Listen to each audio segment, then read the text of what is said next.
Welcome to all listeners. In the last three sessions, we have covered chapter 1, which was the basic chapter, which gives the outline of all the other chapters that shall come about in the subsequent sessions.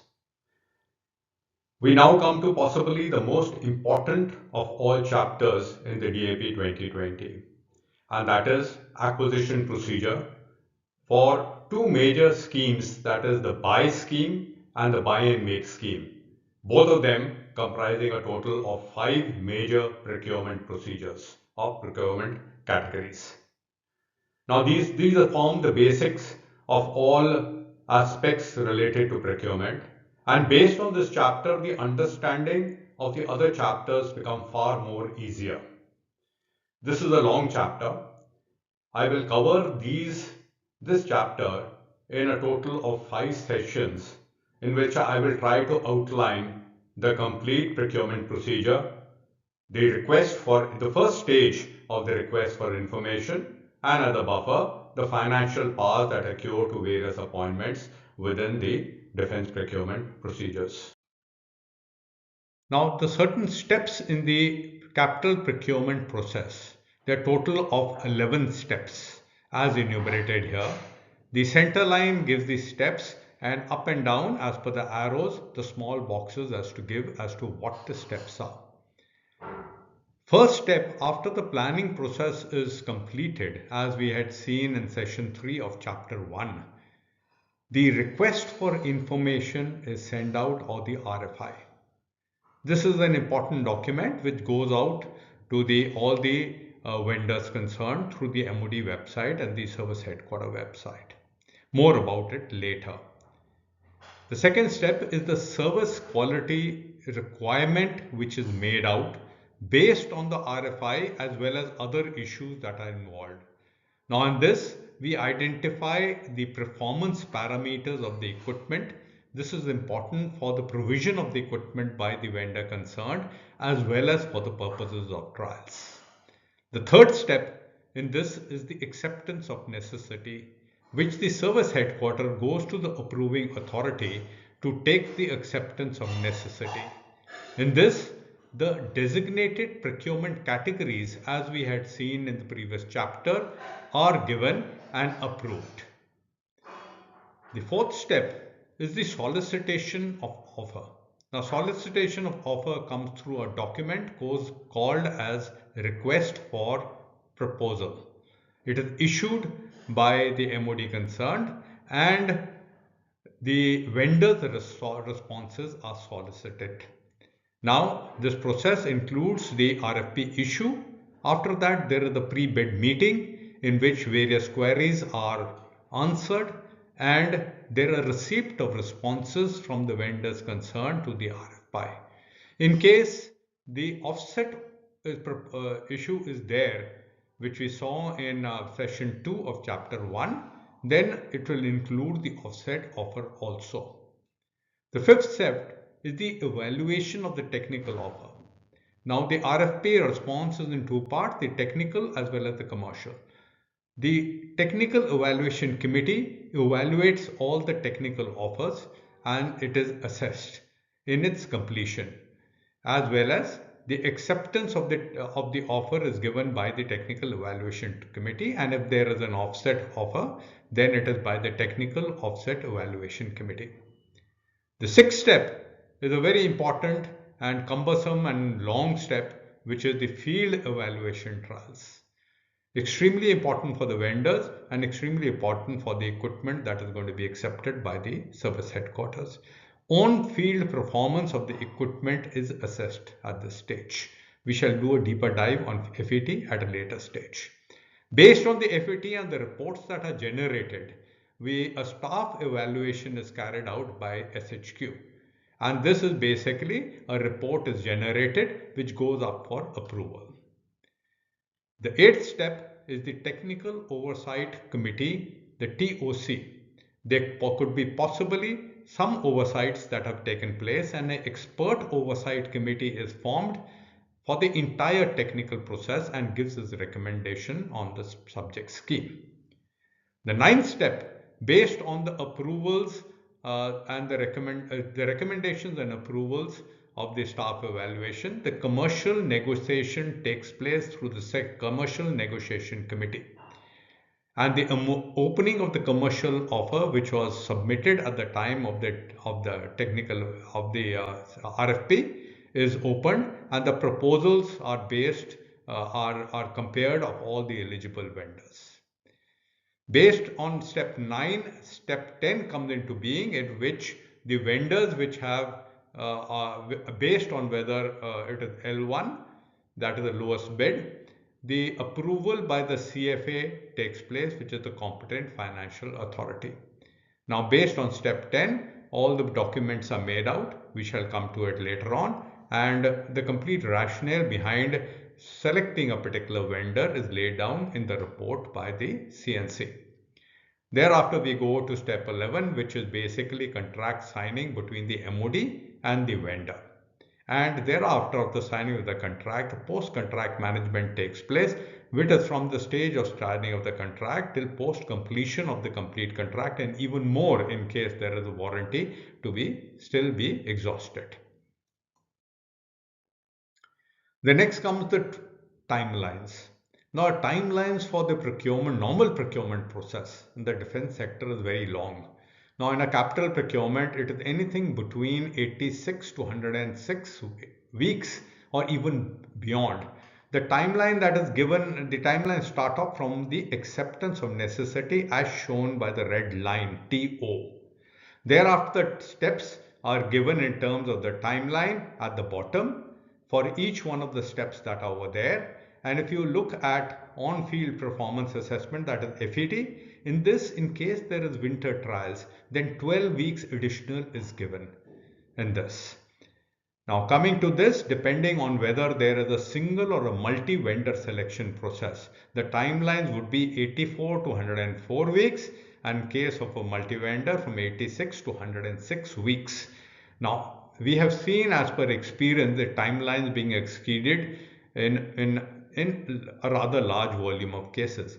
There have been steps to cut down the timelines as best as possible. Now, the first stage I shall come to. The first stage is the request for information, or the RFI.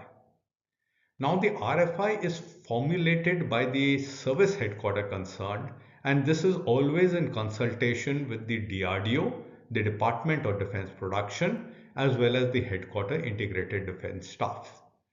Now, all agencies have to give their comments within 6 weeks of this proposal going out to them. After the comments come in, the interaction with the vendors and the industry concerned is carried out, and this is carried out after uploading of the details on the MOD as well as in the service headquarters website. And vendors are given a time not less than 8 weeks. It could be more, to respond to the RFI. Now, what is the intention of the RFI? At times we give it lip service. However, the RFI is a very, very important document based on which the case proceeds ahead. It is to seek information from the vendors. Based on the RFI and other parameters also, when you look at the issues that are involved in a deeper dive, formulating of the service quality requirements take place, the SQRs. The maintenance philosophy, that is the engineering support plan, AMC, etc., and other contractual provisions are laid out. Lee said that in case there is a problem in the response of the RFI from the vendors, incomplete response or inadequate response, you will have a problem in major aspects related to the RFP. The RFI also ascertains the capability of the Indian vendor to indigenously design, develop the indigenous content levels as well as the life cycle support. Take your mind back to session 2 of chapter 1. The first category in the order of priority was by Indian IDDM, indigenous design, develop, manufacture. So here the capability is ascertained, and therefore the indigenous contents are also ascertained. Accordingly, if you wish to go to the global vendors, or there is a global vendor assistance required, then his willingness will be explored to assist in enhancing of indigenous content and setting up facilities in India in terms of the TOT, transfer of technology, maintenance, repair, overhaul, etc. In buy global manufacture in India category, this becomes extremely important. Also, based on all the inputs that we there, we shall go in for which acquisition category to come in. Now the RFI response and its analysis gives us, if you're going in for a lower category, the rationale as to why a higher category cannot go in. We saw this in session 2 of chapter 1. Also, the indicative budgetary and cost implication are worked out in the RFI and included in the acceptance of necessity proposal when it goes out. A draft trial methodology is also worked out and it is included along with the AON at a later stage, and this is an important document based on the response from the vendors concerned. And the complete AON and the request for proposal is structured based on this RFI response. Therefore, RFI is an extremely important document which vendors are obliged to provide in a very, very deliberate manner. The problem comes in is when the vendors have got a global partnership in which the global vendor does not provide the information in an adequate form at that point of time, at the RFI point of time, because they do not wish to divulge which may be business interest to them. And therefore, incomplete information comes up, leading to major problems in the subsequent stages of SQR, RFP, etc. Now, we had talked about military material. Now, it is at the RFI stage, wherever the projects require substantial material component, the SHQ can issue a parallel RFI to material manufacturers seeking the type of material, their availability, their plan for sourcing the material. Now, please keep in mind that incentives could be provided as we saw in session 2 of the chapter 1. At the A1 stage, the service headquarter can define the methodology for sourcing the material. High-end material is not available and therefore we do not want problems to come up at a later stage, and therefore this is an important step. We found with indigenous software also in session 2 of chapter 1 that this is an issue which is being supported by incentives. Therefore, RFI will clearly define the availability of the indigenous software, and the encouragement is there that at least for the front-end software to have it indigenously manufactured. Also, enhanced performance parameters, which we shall look at later on, could be defined and given to provided to the vendor based on their responses. Now, based on the RFI response of the vendor, a competency map of the indigenous manufacturing industry and raw material producers is prepared by the Department of Defense Production. This is for posterity and this is updated every 6 months. It's an important document based on the RFI, which is available, which should be available in the MOD, which provides us the complete outlay of the defense industry in India, the requirements, and as to how it can be orchestrated in a manner to enhance indigenous production. We now come to the delegation of financial powers. For the purposes of capital procurement, less than 300 crores with the CISC and 3 vice chiefs and the DG ICAG. From 300 crores to less than 500 crores with Defense Secretary, greater than 500 crores and less than 2000 crores with the Raksha Mantri, and greater than 2000 crores to less than 3,000 crores with the Finance Minister, and greater than 3,000 crores with the Cabinet Committee of Security headed by the Honorable Prime Minister. For other procurements, the other capital procurement procedures up to 100 crores with the Army Commanders of the various 3 services equivalent and with the Regional Commander ICG. Up to 200 crores with the various Deputy Chiefs of the 3 services, the DSED of Headquarter IDS and the ADG of the Indian Coast Guards. For Make 1, for cost of prototype development, up to 50 crores is with the CIDSS, also with the Vice Chief of the 3 services and the DG Coast Guards. We now come to the end of session 1 of chapter 2, in which we saw the procurement process as well as to what is there in the RFI. In the next session, I will take on the service qualitative requirement and the acceptance of necessity. It's been a pleasure.